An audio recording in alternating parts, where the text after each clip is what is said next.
नमस्कार, मैं डॉक्टर जयप्रकाश पालीवाल, संचालक Paliwal hospital ISBT Bhopal. Malaria day पर यदि हम अपनी बात करें तो मलेरिया आज से कुछ दशक पहले, 3 दशक 4 दशक पहले मलेरिया से बहुत तबाही होती, बहुत मौतें होती थी। मध्य प्रदेश में बहुत मौतें होती थी, हिंदुस्तान में बहुत मौतें होती थी और इन मौतों में सबसे बड़े कारण जो रहते थे, निश्चित तौर पर चिकित्सा का जो स्तर था वो तो बहुत खराब था ही।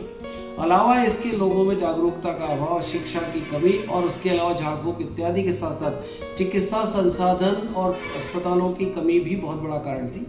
और उस वक्त लोग मलेरिया के प्रति इस तरह जागरूक नहीं थे और वो उसे एकात्रा और दुआत्रा इस तरह की बीमारियों में समझते थे और कहीं न कहीं अपने स्वास्थ्य के प्रति लापरवाही करते थे। संसाधनों का अभाव, आवागमन का अभाव, शैक्षणिक योग्यता का अभाव, उसके अलावा सैनिटेशन का, साफ सफाई का अभाव और साथ में लोगों में जागरूकता का अभाव के साथ साथ चिकित्सा मापदंडों में चिकित्सा की सुविधाओं का भी अभाव, बहुत सारे कारण थे। धीरे धीरे इन कारणों को हमने दूर किया और इन कारणों को दूर करते करते आज हम एक शिक्षित समाज की तरफ जा रहे हैं, एक उन्नत राष्ट्र की तरफ जा रहे हैं, एक उन्नत प्रदेश की तरफ जा रहे हैं। मलेरिया के बारे में देखें तो सामान्य तौर पर मलेरिया मच्छर के काटने से होता है, लेकिन मच्छरों की बात करें तो 2 प्रकार के मच्छर होते हैं। एक छोटा एनोफिलिस एडिस करके मच्छर होता है जो सामान्य तौर पर दिन में काटता है। इसके काटने से ये मच्छर बहुत ऊंचाई तक नहीं उड़ सकता, जमीन से बहुत ऊंचाई तक नहीं उड़ सकता। इसके काटने से डेंगू और चिकनगुनिया जैसे वायरल बुखार होते हैं, लेकिन जो सामान्य तौर पर जो दूसरा बड़ा मच्छर होता है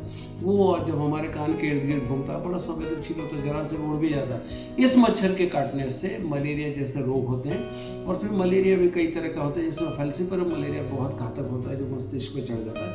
आज मलेरिया के रोगियों की संख्या बहुत कम है, इसके लिए शासन धन्यवाद का पात्र है, प्रशासन बधाई का पात्र और जनता भी। मैं समझता हूँ कहीं न कहीं उनको भी मैं बधाई देना चाहता हूँ कि उनकी जागरूकता की वजह से और उनकी शिक्षा की वजह से हम धीरे धीरे मलेरिया से मुक्ति पाते चले जा रहे हैं।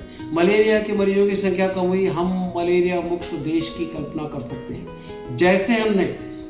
जैसे हमने हमारे देश को चिकन पॉक्स से, पोलियो से मुक्त किया, वैसे हम मलेरिया मुक्त मध्य प्रदेश की और मलेरिया मुक्त देश की, भारत देश की कल्पना कर सकते हैं। हमारी योग्यता, हमारी दक्षता, हमारी क्षमता, हर एक चीज़ को यदि हम इस बारे में लगाएंगे तो कहीं न कहीं आज आए मलेरिया दिवस पर ये संकल्प लें कि मलेरिया मुक्त मध्य प्रदेश और मलेरिया मुक्त देश की जो संकल्पना शासन ने दी है, हम सबके हित में उसको सफल करने के लिए कहीं न कहीं हमारा योगदान दें। मलेरिया में सिर्फ एक चीज़ ध्यान रखें कि यदि बुखार आया है, सर्दी लग गया है, नियमित आ रहा है, लेकिन उस बुखार के साथ यदि सर्दी, खांसी, जुकाम नहीं है तो मान के चले कि वो 80% मलेरिया ही होगा। ऐसे में पैरासीटामोल लें, चिकित्सक के पास पहुंचकर उचित निर्णय लेकर इलाज कराएं।